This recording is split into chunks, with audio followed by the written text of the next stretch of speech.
लीजिए सुनिए निर्मला भाग 12। जब हमारे ऊपर कोई बड़ी विपत्ति आ पड़ती है तो उससे हमें केवल दुख ही नहीं होता, हमें दूसरों के ताने भी सहने पड़ते हैं। जनता को हमारे ऊपर टिप्पणियां करने का वह सुअवसर मिल जाता है जिसके लिए वे हमेशा बेचैन रहती है। मनसाराम क्या मरा, मानो समाज को उन पर आवाजें कसने का बहाना मिल गया। भीतर की बातें कौन जाने। प्रत्यक्ष बात यह थी कि यह सब सौतेली मां की करतूत है। चारों तरफ यही चर्चा थी। ईश्वर ना करे लड़कों को सौतेली मां से पाला पड़े, जिसे अपना बना बनाया घर उजाड़ना हो, अपने प्यारे बच्चों की गर्दन पर छुरी फेरनी हो, बच्चों के रहते हुए अपना दूसरा ब्याह करे।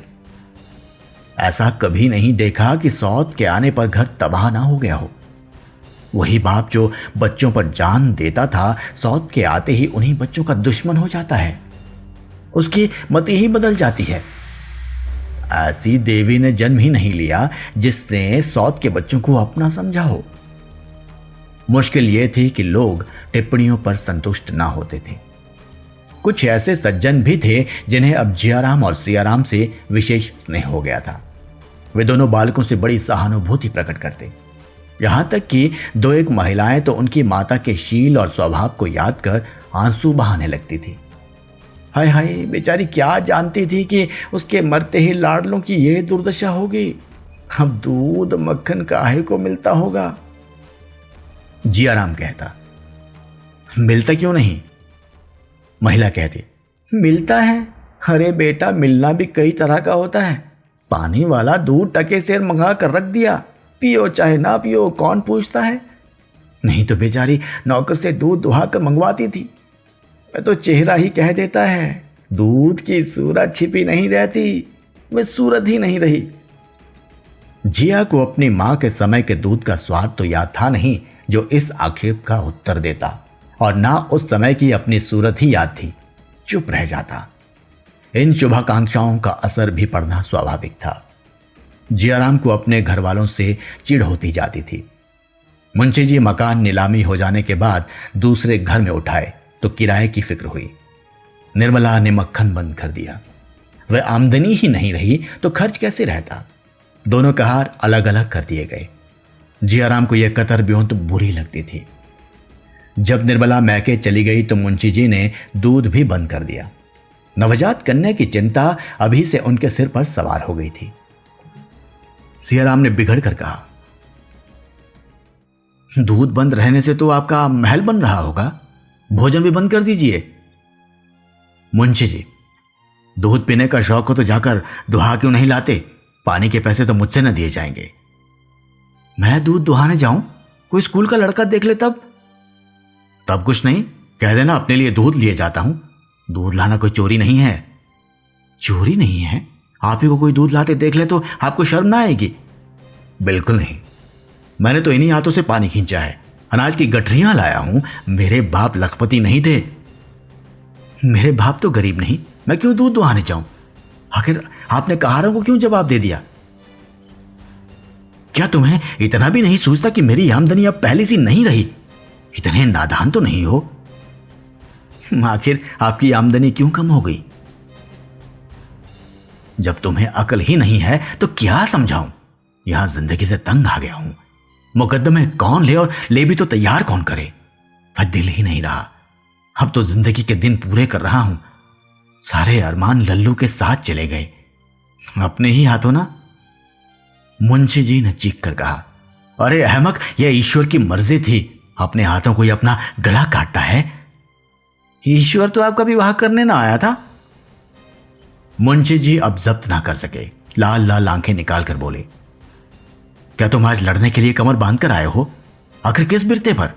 मेरी रोटियां तो नहीं चलाते। जब इस काबिल हो जाना मुझे उपदेश देना, तब मैं सुन लूंगा। अभी तुमको मुझे उपदेश देने का अधिकार नहीं है। कुछ दिनों अदब और तमीज सीखो।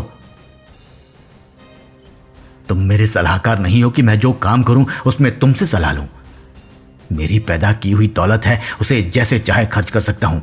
तुमको जबान खोलने का भी हक नहीं है। अगर फिर तुमने मुझसे बेअदबी की तो नतीजा बुरा होगा। जब मनसाराम जैसा रत्न खोकर मेरे प्राण ना निकले तो तुम्हारे बगैर मैं मर ना जाऊंगा, समझ गए? यह कड़ी फटकार पाकर भी जियाराम वहां से न टला। निशंक भाव से बोला, तो आप क्या चाहते हैं कि हमें चाहे कितनी ही तकलीफ हो मुंह ना खोलें? मुझसे तो यह ना होगा। भाई साहब को अदब और तमीज का जो इनाम मिला उसकी मुझे भूख नहीं। मुझ में जहर खाकर प्राण देने की हिम्मत नहीं। ऐसे अदब को दूर से दंडवत करता हूं। मुंशी जी, तुम्हें ऐसी बातें करते हुए शर्म नहीं आती? जियाराम, लड़के अपने बुजुर्गों ही की नकल करते हैं। मुंशी जी का क्रोध शांत हो गया। जियाराम पर उसका कुछ भी असर ना होगा इसका उन्हें यकीन हो गया। उठकर टहलने चले गए। आज उन्हें सूचना मिल गई कि इस घर का शीघ्र ही सर्वनाश होने वाला है। उस दिन से पिता और पुत्र में किसी ना किसी बात पर रोज ही एक झपट हो जाती है। मुंशी जी ज्यों ज्यों तरह देते थे, जियाराम और भी शेर होता जाता था। एक दिन जियाराम ने रुक्मिणी से यहां तक कह डाला, बाप है ये समझ कर छोड़ देता हूं, नहीं तो मेरे ऐसे ऐसे साथी है कि चाहूं तो भरे बाजार में पिटवा दूं। रुक्मिणी ने मुंशी जी से कह दिया। मुंशी जी ने प्रकट रूप से तो बेपरवाही ही दिखाई, पर उनके मन में शंका समा गई। शाम को सैर करना छोड़ दिया। ये नई चिंता सवार हो गई। इसी भय से निर्मला को भी ना लाते थे कि शैतान उनके साथ भी यही बर्ताव करेगा। जियाराम एक बार दबी जबान में कह भी चुका था, देखूं अब की कैसे इस घर में आती है। मुंशी जी भी खूब समझ गए थे कि मैं इसका कुछ भी नहीं कर सकता। कोई बाहर का आदमी होता तो उसे पुलिस और कानून के शिकंजे में कस दे। अपने लड़के को क्या करे? सच कहा है, आदमी हारता है तो वो अपने लड़कों ही से। एक दिन डॉक्टर सिन्हा ने जियाराम को बुलाकर समझाना शुरू किया। जियाराम उनका अदब करता था, चुपचाप बैठा सुनता रहा।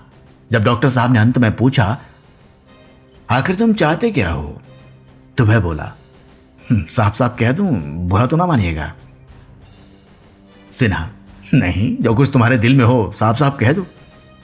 तो सुनिए, जब से भैया मरे हैं मुझे पिताजी की सूरत देखकर क्रोध आता है। मुझे ऐसा मालूम होता है कि इन्हीं ने भैया की हत्या की है और एक दिन मौका पाकर हम दोनों भाइयों की भी हत्या करेंगे।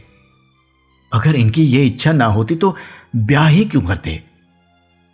डॉक्टर साहब ने बड़ी मुश्किल से हंसी रोक कर कहा, तुम्हारी हत्या करने के लिए इन्हें ब्याह करने की क्या जरूरत है? यह बात मेरी समझ में नहीं आती। बिना विवाह किए भी तो हत्या कर सकते थे। कभी नहीं, उस वक्त तो उनका दिल ही कुछ और था। हम लोगों पर जान देते थे, अब मुंह तक नहीं देखना चाहते।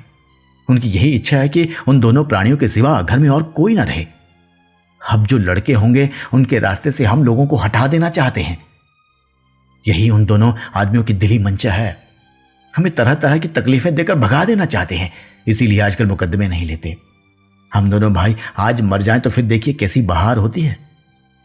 डॉक्टर, अगर तुम्हें भगाना ही होता तो कोई इल्जाम लगाकर घर से निकाल ना देते। जियाराम, इसके लिए पहले से ही तैयार बैठा हूं। सुनो, क्या तैयारी की है? जब मौका आएगा देख लीजिएगा। ये कहकर जियाराम चलता हुआ। डॉक्टर सिन्हा ने बहुत पुकारा पर उसने फिर कर देखा भी नहीं। कई दिन के बाद डॉक्टर साहब की जियाराम से फिर मुलाकात हो गई। डॉक्टर साहब सिनेमा के प्रेमी थे और जियाराम की तो जान ही सिनेमा में बसती थी। डॉक्टर साहब ने सिनेमा पर आलोचना करके जियाराम को बातों में लगा लिया और अपने घर लाए। भोजन का समय आ गया था। दोनों आदमी साथ ही भोजन करने बैठे।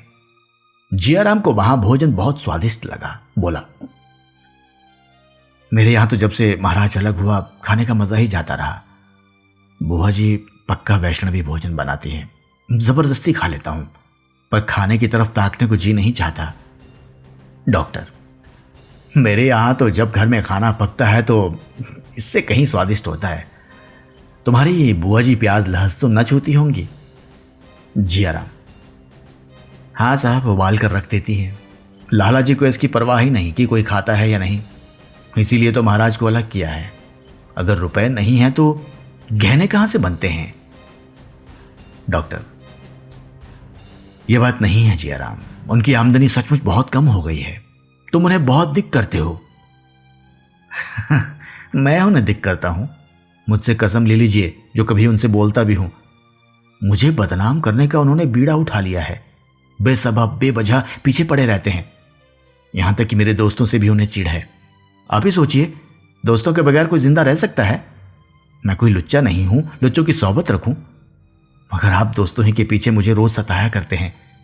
कल तो मैंने साफ कह दिया, मेरे दोस्त घर आएंगे, किसी को अच्छा लगे या बुरा। जनाब, कोई हो हर वक्त की धौंस नहीं सह सकता। डॉक्टर, मुझे तो भाई उन पर बड़ी दया आती है। यह जमाना उनके आराम करने का था। एक तो बुढ़ापा, उस पर जवान बेटे का शोक, स्वास्थ्य भी अच्छा नहीं। ऐसा आदमी क्या कर सकता है?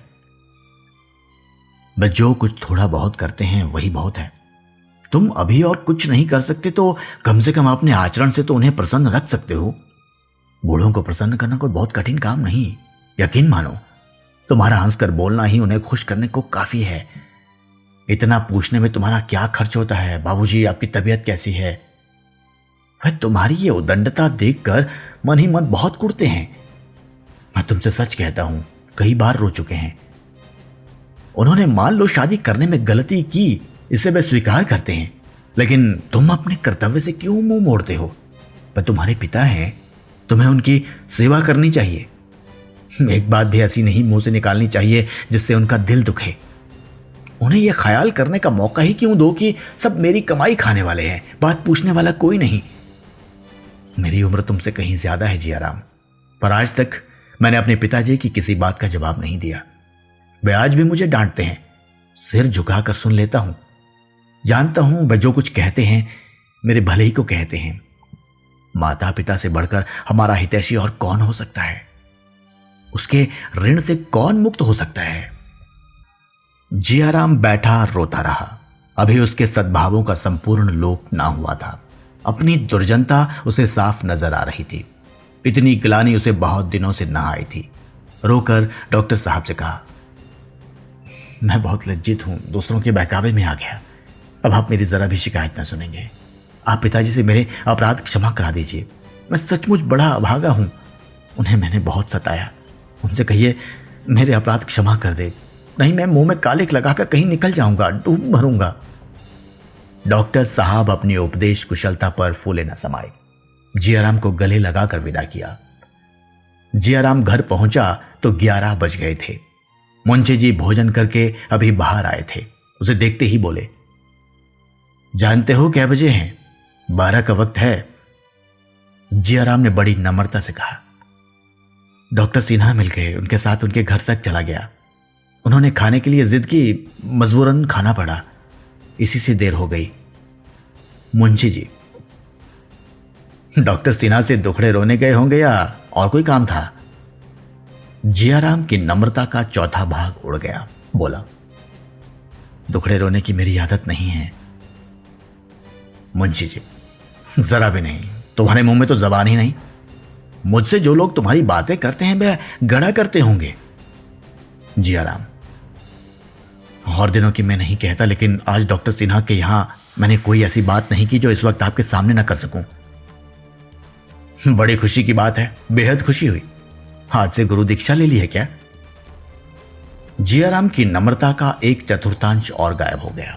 सिर उठाकर बोला, आदमी बिना गुरु दीक्षा लिए हुए भी अपनी बुराइयों पर लज्जित हो सकता है। अपना सुधार करने के लिए गुरु मंत्र कोई जरूरी चीज नहीं। मुंशी जी, अब तो लुच्चे न जमा होंगे। जियाराम, आप किसी को लुच्चा क्यों कहते हैं जब तक ऐसा कहने के लिए आपके पास कोई प्रमाण नहीं? मुंशी जी, तुम्हारे दोस्त सब लुच्चे लफंगे हैं, एक भी भला आदमी नहीं। मैं तुमसे कई बार कह चुका हूं उन्हें यहां मत जमा किया करो, पर तुमने सुना नहीं। आज मैं आखिरी बार कह देता हूं, अगर तुमने इन शोधों को जमा किया तो मुझे पुलिस की सहायता लेनी पड़ेगी। जियाराम की नम्रता का 1/4 और गायब हो गया। फड़क कर बोला, अच्छी बात है, पुलिस की सहायता लीजिए, देखें क्या करती है। मेरे दोस्तों में आधे से ज्यादा पुलिस के अफसरों के ही बेटे हैं। जब आप ही मेरा सुधार करने पर तुले हुए हैं तो मैं व्यर्थ क्यों कष्ट उठाऊं? यह कहता हुआ जियाराम अपने कमरे में चला गया और एक क्षण के बाद हारमोनियम के मीठे स्वरों की आवाज बाहर आने लगी। सहृदयता का जलाया हुआ दीपक निर्दय व्यंग्य के एक झोंके से बुझ गया। अड़ा हुआ घोड़ा चुमकारने से जोर मारने लगा था, पर हंटर पड़ते ही फिर अड़ गया और गाड़ी को पीछे ढकेलने लगा। अब की सुधा के साथ निर्मला को भी आना पड़ा। वह तो मैके में कुछ दिन और रहना चाहती थी, लेकिन शोकातुर सुधा अकेले कैसी रहे। उसको आखिर आना ही पड़ा। रुक्मिणी ने भोंगी से कहा, देखती है बहू मैके से कैसा निखर कर आई है। भोंगी ने कहा, दीदी माँ के हाथ की रोटियां लड़कियों को बहुत अच्छी लगती है। रुक्मिणी, ठीक कहती है भोंगी, खिलाना तो बस माँ ही जानती है। निर्मला को ऐसा मालूम हुआ कि घर का कोई आदमी उसके आने से खुश नहीं। मुंशी जी ने खुशी तो बहुत दिखाई, पर हृदयगत चिंता को ना छिपा सके। बच्ची का नाम सुधा ने आशा रख दिया था। वह आशा की मूर्ति सी थी भी, देखकर सारी चिंता भाग जाती थी। मुंशी जी ने उसे गोद में लेना चाहा तो रोने लगी। दौड़कर मां से लिपट गई, मानो पिता को पहचानती ही नहीं।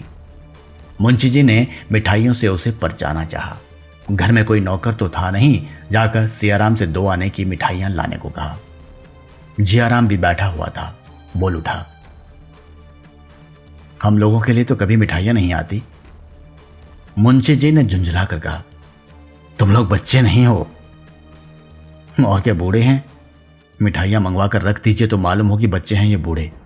निकालिए 4 आना और आशा की बदौलत हमारे नसीब भी जागे। मेरे पास इस वक्त पैसे नहीं हैं, जाओ सिया जल्द जाना। जियाराम, सिया नहीं जाएगा, किसी का गुलाम नहीं है। आशा अपने बाप की बेटी है तो वह भी अपने बाप का बेटा है। क्या फजूल की बातें करते हो? नन्ही सी बच्ची की बराबरी करते तुम्हें शर्म नहीं आती? जाओ सियाराम, ये पैसे लो। मत जाना सिया, तुम किसी के नौकर नहीं हो। सिया बड़ी दुविधा में पड़ गया, किसका कहना माने। अंत में उसने जियाराम का कहना मानने का निश्चय किया। बाप ज्यादा से ज्यादा घुड़क देंगे, जिया तो मारेगा, फिर वह किसके पास फरियाद लेकर जाएगा। बोला, मैं न जाऊंगा। मुंशी जी ने धमका कर कहा, अच्छा तो मेरे पास फिर कोई चीज मांगने मत आना। मुंशी जी खुद बाजार चले गए और 1 रुपए की मिठाई लेकर लौटे। 2 आने की मिठाई मांगते हुए उन्हें शर्म आई। हलवाई उन्हें पहचानता था, दिल में क्या कहेगा। मिठाई लिए हुए मुंशी जी अंदर चले गए। सियाराम ने मिठाई का बड़ा सा दोना देखा तो बाप का कहना ना मानने का उसे दुख हुआ। अब वह किस मुंह से मिठाई लेने अंदर जाएगा? बड़ी भूल हुई। वह मन ही मन जियाराम की चोट और मिठाई की मिठास में तुलना करने लगा। सहसा भोंगी ने 2 तस्तरियां दोनों के सामने लाकर रख दी।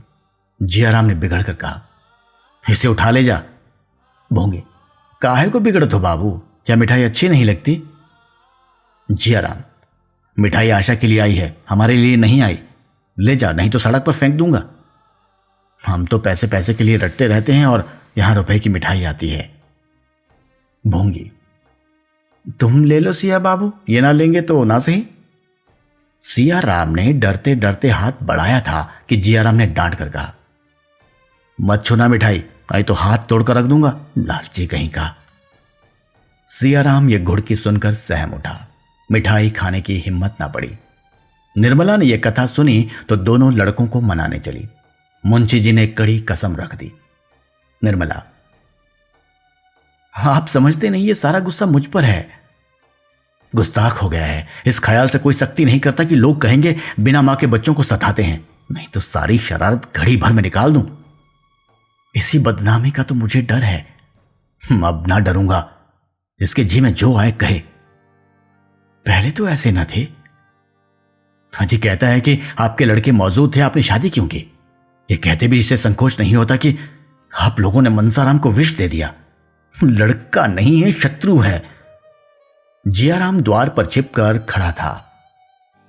स्त्री पुरुष में मिठाई के विषय में क्या बातें होती है, यही सुनने में आया था। मुंशी जी का अंतिम वाक्य सुनकर उससे ना रहा गया, बोल उठा, शत्रु ना होता तो आप उसके पीछे क्यों पड़ते? आप जो इस वक्त कर रहे हैं मैं बहुत पहले समझे बैठा हूं। भैया ना समझे थे, धोखा खा गए।